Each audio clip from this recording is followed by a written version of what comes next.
এ দেখো, এক ভক্ত এসে এই যে সবজিগুলো দিয়ে গেছে, আতপ চাল দিয়ে গেছে, চিনি দিয়ে গেছে, ডাল দিয়ে গেছে, পায়েস করার জন্য, খিচুড়ি করার জন্য দিয়ে গেছে।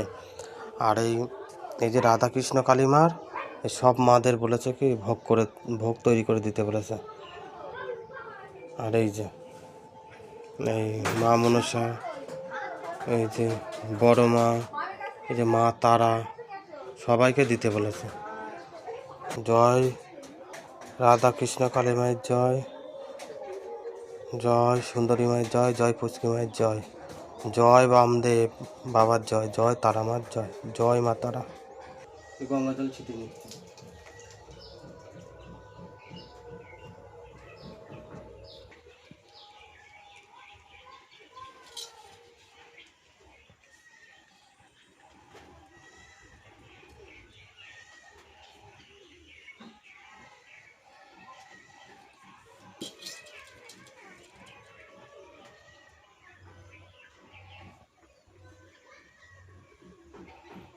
রাধাকৃষ্ণ মা কালীমার তারা মার রান্না হচ্ছে। এই ভোগ বসাবো, পায়েস আর খিচুড়ি করবো তাই মেটে হাঁড়িতে।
হয়ে গেছে, পায়েসটা চাপা দিয়ে রাখছে।